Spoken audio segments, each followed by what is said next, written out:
France 24, LCP, Public Sénat, présente.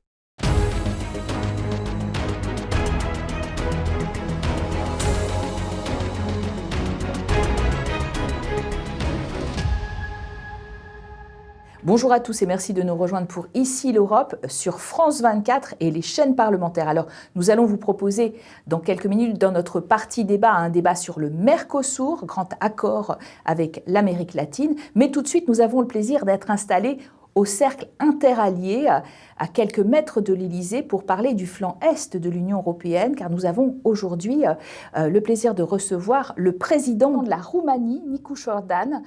Bonjour, merci d'être avec nous, Monsieur le Président. Je rappelle que vous avez étudié les mathématiques, y compris à l'École normale supérieure française, qui explique votre bon français. Et, on verra. On verra. Vous avez été élu président en mai dernier avec 53,6% des suffrages face à un candidat d'extrême droite, Georges Simion, avec un programme que vous aviez donc indépendant et anti-corruption. Une présidence qui soulage à ce moment-là l'Union européenne et l'Ukraine voisine. La précédente élection avait d'ailleurs été annulée. C'était une première en Europe. Est-ce que vous jugez, avec le recul, que vous avez bien fait, que cette annulation était justifiée? Sans doute, sans doute. C'est-à-dire, on peut dire maintenant, très franchement, qu'on a eu une campagne de désinformation russe qui a commencé il y a 10 ans, donc juste après Crimée, et qui, on n'a pas fait, les autorités roumaines n'ont pas fait beaucoup d'attention. On l'a pensé mineur, mais il y avait une technologie très sophistiquée qui s'était mise dans les dernières 2, 3, 4 semaines avant les élections de l'année dernière. Dans les moments où la Cour constitutionnelle a annulé les élections, on n'avait pas toutes les informations, mais maintenant on peut dire sûrement qu'il y avait une influence russe, d'une part, et d'autre part que les règles de financement de la campagne électorale n'ont été pas bien respectées d'une manière très très grossière. Nicu Jordan, la Roumanie, c'est 19 millions d'habitants qui ont connu une progression de 134% de leur pouvoir d'achat moyen en 20 ans. C'est la plus importante en Europe, mais elle n'est pas uniforme. D'ailleurs, aujourd'hui, le déficit de votre pays atteint 9%. C'est 3 fois la limite des 3% autorisés par les règles de l'Union européenne. Une inflation record aussi. Vous devez prendre des mesures d'austérité sur cette année et la prochaine. Et donc, un mécontentement? Oui, donc, tout d'abord, le déficit de cette année sera 8,4. Et l'année, donc, on a déjà pris ces mesures difficiles. Cette mesure difficile, on met l'inflation à 10%. Ces mesures seront prises également pour l'année prochaine. Donc, il n'y aura pas des mesures supplémentaires que les gens ne savent pas encore. Et l'année prochaine, on sera entre 6 et 6,5. Donc, on se rapproche de ces 3%. C'est vrai que c'était difficile, mais on n'a pas eu vraiment d'alternative parce qu'on a une dette publique et c'est très important de donner le signal de l'investisseur, des fonds d'investissement, des banques, tout cela, que la Roumanie va régler son déficit. Mais vous ne pouvez pas, par exemple, rejoindre la zone euro, comme c'est le cas de la Bulgarie au 1er janvier. Est-ce que ça vous regrettez? Non, pour l'instant, la Roumanie, on est dans la bonne trajectoire pour être dans la OCDE l'année prochaine. Donc, ce qui est important pour nous, d'avoir de l'investissement étranger qui vient. Et je pense qu'on est bien placé. Après réduire le déficit de OCDE 3, donner une prédictibilité fiscale, je pense que ça va se passer. Alors, le pays voisin, la Bulgarie, connaît en ce moment même d'ailleurs de grandes manifestations anti-corruption. Vous avez fait campagne sur ce thème de la corruption. Est-ce que vous avez le sentiment d'être en train de remporter cette lutte contre ce mal qui gangrène l'Est de l'Europe et votre pays, la Roumanie en particulier? La corruption en Roumanie a beaucoup de niveaux. Au niveau bas, petite administration, au niveau haut. Pour y lutter, on doit avoir des mesures qui soient administratif, au niveau des procureurs, au niveau du système de justice pour que les procédures pas assez longues qu'elles durent maintenant, et au niveau législatif. Il y a la volonté, mais ça va durer, cette lutte contre la corruption. Alors, Nicu Jordan, comme toutes les semaines, je vous propose de regarder quelques informations européennes. C'est l'Europe en bref, proposée par Isabelle Romero. Après des semaines de manifestations de masse pour dénoncer la corruption dans l'appareil de l'État, le Premier ministre bulgare Rosen Jeliakov a jeté l'éponge. Nous devons être à la hauteur des exigences des citoyens et leur exigence, c'est la démission du gouvernement. Le gouvernement avait tenté de faire adopter en procédure accélérée le budget 2026, incluant des hausses d'impôts controversées. Le premier libellé en euros. Ce petit pays des Balkans, le plus pauvre de l'Union européenne, s'apprête à introduire la monnaie unique le 1er janvier 2026. Les pays de l'UE ont approuvé un net durcissement de leur politique migratoire. Ils prévoient d'expulser les migrants irréguliers vers des hubs de retour situés dans des pays en dehors de l'UE, dont ces migrants ne sont pas originaires, mais que l'Europe considère comme sûrs. Et aussi de sanctionner plus durement ces étrangers refusant de quitter le territoire européen. Magnus Brunner, commissaire européen aux migrations. Il est important de montrer aux citoyens que nous reprenons le contrôle de la situation et que nous remettons de l'ordre dans la maison européenne. Ce plan approuvé par l'extrême droite et la droite au Parlement européen est rejeté par la gauche et plusieurs ONG au nom des droits humains.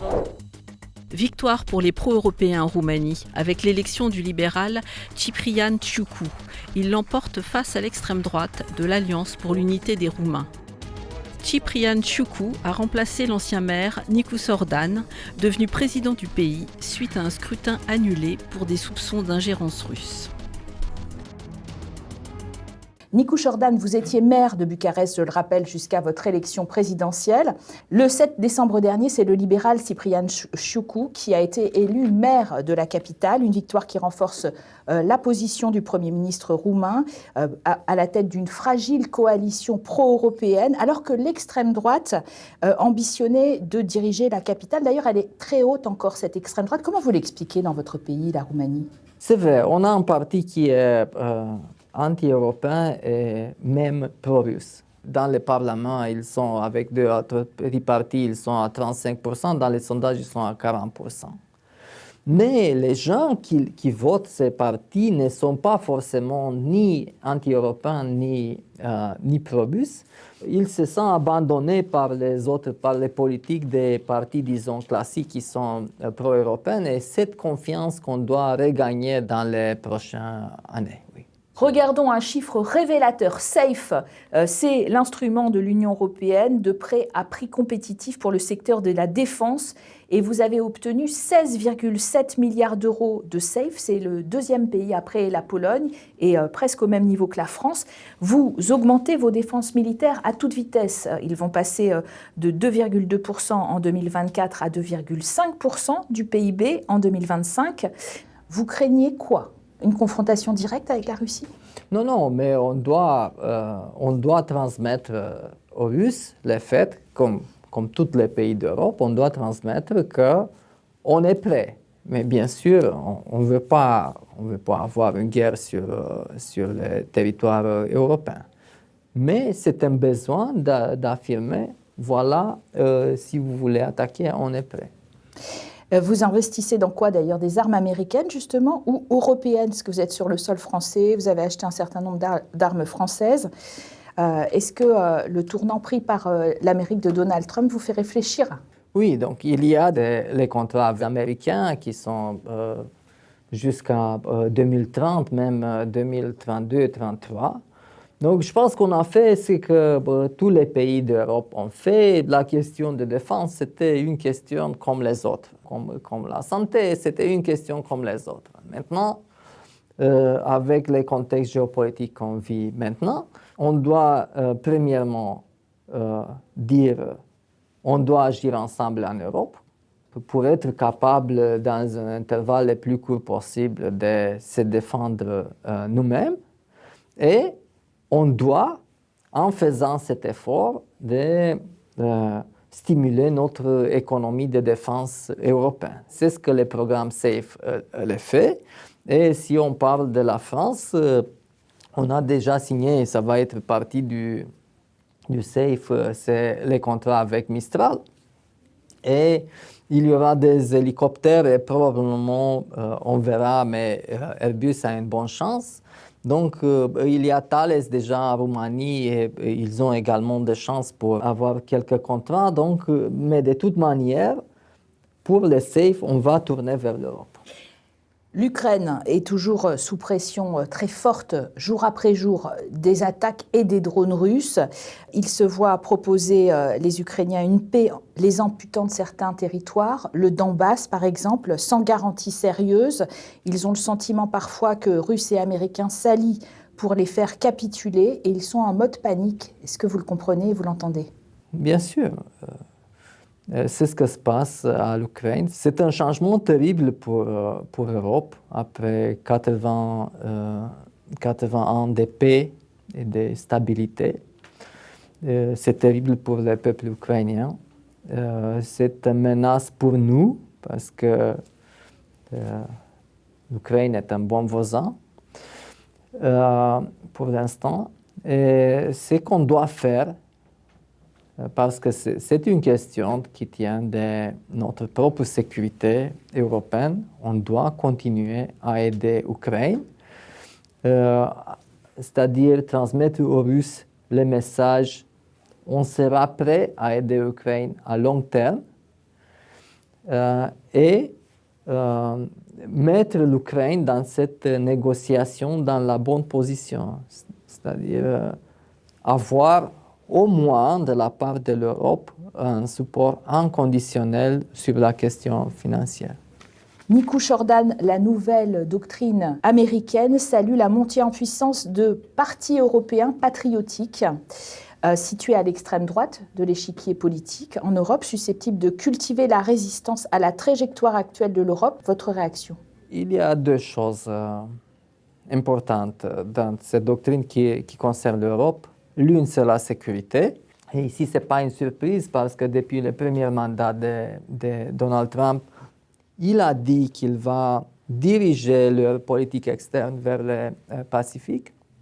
Et deuxièmement, sur cette question idéologique, ils veulent en quelque sorte influencer une idéologie comparable à celle en Europe avec celle américaine. C'est la volonté de l'administration américaine. Maintenant, de la partie de l'Europe, on doit bien sûr, sur la question idéologique, avoir notre propre débat. Et ici, je pense que ça, c'est une des faiblesses de l'Union européenne, le fait qu'on a beaucoup de débats à l'intérieur de notre pays. Mais ces débats ne se transposent pas au débat au niveau européen. Donc, il y a le sentiment pour les citoyens européens qu'il y a des décisions dont ils ne sont pas partis. Et sans doute, au niveau européen, on doit corriger cela. Pour l'Europe, pour les États-Unis, je pense qu'il y a un intérêt qu'il y a une relation transatlantique et je suis très optimiste que cette relation va continuer. L'Union européenne qui a infligé une amende de 120 millions d'euros à X, le réseau social d'Elon Musk, qui a provoqué cette phrase du Mania « L'Union européenne devrait être abolie ». Commentaire. Bien sûr, on est en politique, même internationale, il y a des tensions, mais ce qui est important, c'est qu'on a des différences sur beaucoup de choses. Mais sur les valeurs, les États-Unis ont besoin d'Europe. L'Europe a besoin des États-Unis. Si on regarde de loin, on verra que nos valeurs sont très proches, en fait. Les réseaux sociaux sont monopolistiques. Ils sont américains essentiellement, chinois aussi. Vous avez, dans la présidentielle roumaine, souffert justement des désinformations sur ces réseaux sociaux. Est-ce qu'on a le droit de les encadrer? Est-ce qu'on a le droit de continuer à les encadrer malgré ces remarques acerbes des milliardaires qui les possèdent? Bien sûr, bien sûr. On doit défendre nos démocraties, bien sûr. Et sur les démocraties européennes, on doit décider. on a derrière nous le vote des citoyens roumains et européens et on doit, pour préserver la démocratie dans nos pays, s'il y a des menaces qui viennent par les réseaux sociaux, on doit actionner. Monsieur le Président, sous pression du Danemark qui préside pour le Conseil de l'Union européenne, les pays de l'Union européenne approuvent un durcissement de la politique migratoire en ouvrant la voie justement à l'envoi de migrants dans des centres de rétention extérieurs à l'Union européenne. L'Union européenne se referme ?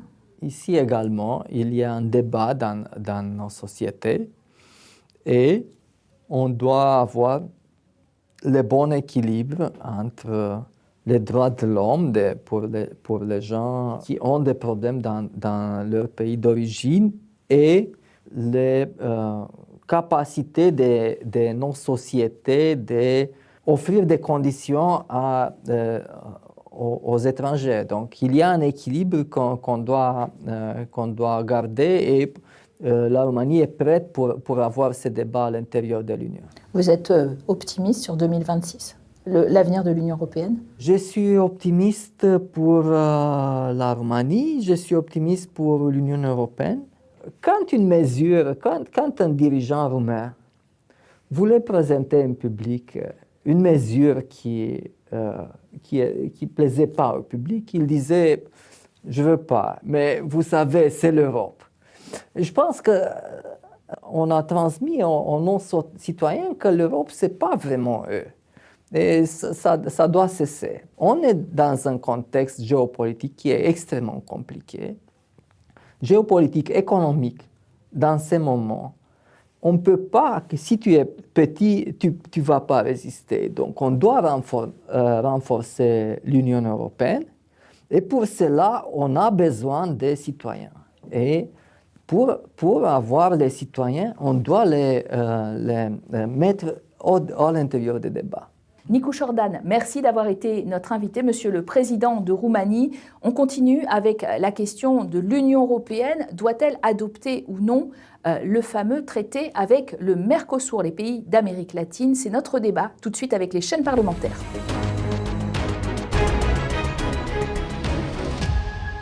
Bienvenue à Bruxelles, au Parlement européen, où l'on mangera peut-être bientôt du bœuf argentin à la cantine. Les 27 s'apprêtent en effet à donner leur feu vert à l'accord commercial avec les pays du Mercosur, le Brésil, le Paraguay, l'Uruguay et l'Argentine. Donc, c'est un marché de 270 millions d'habitants qui s'ouvrirait ainsi à l'Union européenne avec des droits de douane réduits. Selon les estimations, l'accord pourrait accroître les exportations annuelles de l'UE vers le Mercosur de près de 40% pour atteindre 49 milliards d'euros par an et soutenir ainsi plus de 440 000 emplois dans toute l'Europe.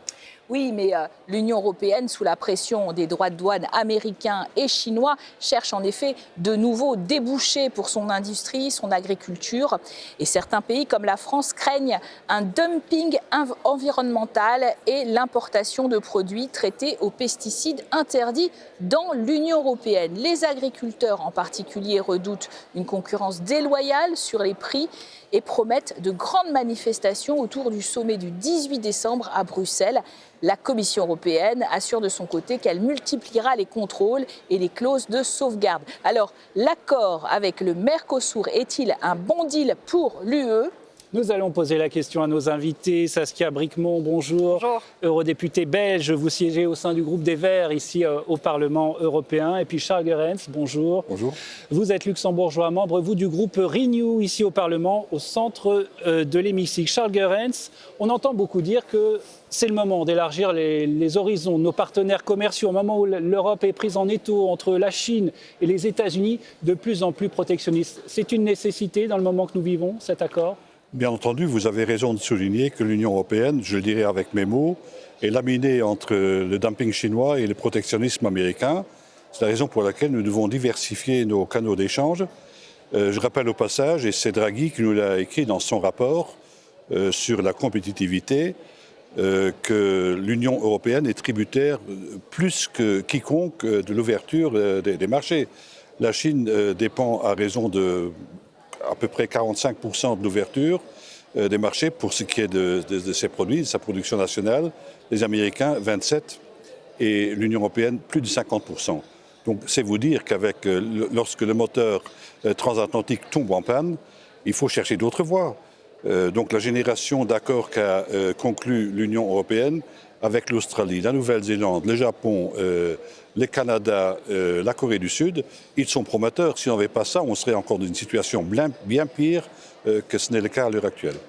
Alors Sassia Brikmont, vous entendez ce plaidoyer à l'heure où Donald Trump a imposé des droits de douane et continue d'ailleurs à menacer régulièrement de droits de douane pour de nouveaux débouchés et peut-être même de nouveaux alliés géopolitiques en Amérique du Sud? On ne doit pas attendre l'administration Trump pour agir au niveau européen. Et ça fait des décennies que l'Union européenne a cette politique de libre-échange. Et entre-temps, on a le recul nécessaire aussi pour constater les effets positif pour certains secteurs, mais aussi extrêmement impactant pour d'autres, notamment l'environnement, la santé, l'utilisation massive de pesticides dans des pays qui importent ensuite les produits en Europe. Et il faut qu'on se pose la question du modèle, en fait. Et pour les Verts, on a toujours été très clair sur le fait qu'il faut des partenariats mondiaux, mais respecter aussi des règles de commerce équitables. Équitable, ça veut dire quoi? Équitable en matière de revenus, qui soient justes, qui soient durables, tant pour nos pays partenaires et leur population, qu'en Europe ici. Et conclure des accords tout azimut de libre-échange pour se positionner dans le monde et faire concurrence finalement, ou essayer de faire concurrence aux Chinois, aux Américains, pour moi n'est pas la bonne solution. Parce tout azimut, il est négocié depuis de très nombreuses années. Ça fait 25 ans que ce deal est en négociation. On ne le découvre pas depuis hier. Hein. Effectivement, on ne le découvre pas depuis hier et c'est justement une partie des éléments qu'on dénonce dans cet accord, c'est qu'il est négocié sur base d'un mandat d'il y a plus de 25 ans maintenant, qui ne répond pas aux enjeux notamment climatiques. Mais il faut aussi que l'Union européenne assume de protéger son marché. Parce qu'aujourd'hui, la politique d'ouverture des marchés, tous azimuts qu'on connaît depuis des décennies, a des impacts négatifs pour notre agriculture, mais aussi pour nos commerces, avec une concurrence déloyale de plus en plus forte, notamment de la part de la Chine et des États-Unis. Ouverture des marchés, justement, effectivement, au cœur de cet accord, Charles Goerens, il y a des suppressions de droits de douane. 91% des droits de douane sur une série de produits seraient supprimés avec les pays du Mercosur. On parle des voitures, des machines-outils, du vin aussi, du fromage qui était auparavant fortement taxé, plus de 20% la plupart du temps. Est-ce que ça va représenter un vrai boost de croissance? C'est ce que dit la Commission européenne. Alors je vous dirais que cet accord est à la fois une partie de la solution et une petite partie du problème. La partie de la solution consiste à accepter que les produits d'appellation d'origine protégée sont respectés par les pays du Mercosur. Donc ça, c'est une grande avancée. Donc les pays les plus sophistiqués, les plus transformés vont avoir une réelle chance d'être reconnus dans ces pays. Donc ça va être un boost pour la production européenne. Par contre, la viande, bien entendu, en revanche, elle va grever sur le prix de la viande en Europe. Ce qu'il faut voir là-dedans, c'est l'impact de tous les accords commerciaux dans leur ensemble. Il y a le Canada qui exporte la viande bovine vers l'Europe, il y a les États-Unis, il y a maintenant les pays du Mercosur qui exportent déjà. Ça va augmenter, mais on a essayé de limiter la casse en acceptant des quotas. Donc ce qui va au-delà des quotas va continuer à être exploité. Et de plus, on a des mesures de sauvegarde qui nous permettent de réagir dès lors qu'il y a une fluctuation de prix qui pourrait être préjudiciable aux producteurs européens. Alors, on va parler de ces quotas, mais revenons quand même sur cette idée de la Commission européenne de points de croissance en plus, de 440 000 emplois soutenus dans l'Union européenne grâce à cet accord selon elle. On accuse les écologistes de manquer de réalisme sur ce dossier et de risquer de manquer une occasion historique d'avoir des bas prix pour les consommateurs, un peu plus bas, et peut-être même donc plus d'emplois et de la croissance. Des prix bas au détriment de la qualité, c'est un réel problème. Au détriment de l'emploi en Europe, c'est un problème aussi. Je pense que le dogmatisme, il est de l'autre côté de ceux qui pensent que les accords de libre-échange, comme on a toujours fait depuis des décennies, et qui montrent leurs limites aussi sur le plan économique et de la dépendance. Enfin, on voit bien le chantage que fait Donald Trump aux tarifs. J'augmente mes tarifs, sinon... on rentre dans des guerres commerciales qui sont loin d'être saines. Je crois que en démultipliant ce type d'accord, on augmente non seulement nos dépendances, mais on met aussi en danger des secteurs. Alors certes, certains vont bénéficier, secteur automobile allemand, secteur pharma des produits chimiques, avec l'hypocrisie sans pareil que l'Union européenne continue à produire des produits chimiques, des pesticides qui sont interdits chez nous pour des raisons sanitaires et environnementales, qu'on continue à produire et qu'on va exporter vers les marchés du Mercosur, mais pas que, et réimporter via des produits transformés, via des produits issus de l'agriculture ici en Europe et les consommer. Il faut m'expliquer où est le dogmatisme de dénoncer ça. Ce sont des questions sanitaires et environnementales qui sont cruciales. Certains secteurs vont bénéficier, mais la Commission européenne elle-même dit que c'est moins de 0,1% du PIB qui va augmenter sur une période de 10 ans. Donc l'effet bénéfique escompté est largement en deçà de tous les effets négatifs que comporte cet accord, tant pour les Européens que pour les partenaires du Mercosur. Mais je pense qu'il y a une difficulté aussi à sortir du logiciel et à penser à d'autres formes de partenariat que l'on pourrait avoir avec les pays partenaires comme ceux du Mercosur. Vous avez commencé tous les deux à parler des craintes. Elles sont notamment exprimées par les agriculteurs, notamment en France. La mobilisation est très forte. Illustration avec le coup de gueule de ces jeunes agriculteurs dans l'Eure. On importe des produits qui ne respectent pas nos normes et donc qui arrivent à des coûts, à des prix cassés. Et donc on va utiliser dans la restauration hors foyer où le consommateur s'en apercevra même pas. On va lui cacher ça et lui donner une denrée de moindre qualité, alors que nous en France, et on en est fiers, on est de plus en plus qualitatif sur nos produits. Ça fait 2 ans qu'on nous mène en bateau sur ce sujet-là et il y a un ras-le-bol général et on ne veut vraiment pas que tous ces produits soient importés. Est-ce que vous entendez, Charles Goerens, ce ras-le-bol et surtout cette crainte d'un abaissement de nos normes agricoles à l'occasion de la mise en place de cet accord Mercosur avec le Mercosur? Écoutez, il faut être extrêmement prudent. Il faut faire en sorte que nos standards soient respectés. Il y a aussi la prudence du consommateur en face de produits importés. Il doit, sur l'étiquetage, voir d'où viennent les produits, si les produits sont faits selon nos normes. Moi, je crois aussi en la puissance du consommateur. Pouvons donner une fin de non-recevoir à une exportation grand style des pays du Mercosur. Quant à l'interdiction d'importer des produits contenant des pesticides qui sont interdits chez nous, je suis d'accord avec vous, madame, mais alors il faudrait interdire tout simplement la production chez nous. Si nos standards interdisent que ces produits soient déversés sur le marché européen, je ne vois aucune justification morale pouvant expliquer pourquoi ces produits sont exportés ailleurs. Ça, c'est un no-go absolu. Là, je vous rejoins. D'un autre côté, je ne crois pas tellement à la prospective qui consiste à minimiser les chances de l'Union européenne en matière d'impact sur le produit intérieur brut. Donnons une chance à cet accord. Je crois qu'il y a de réelles chances.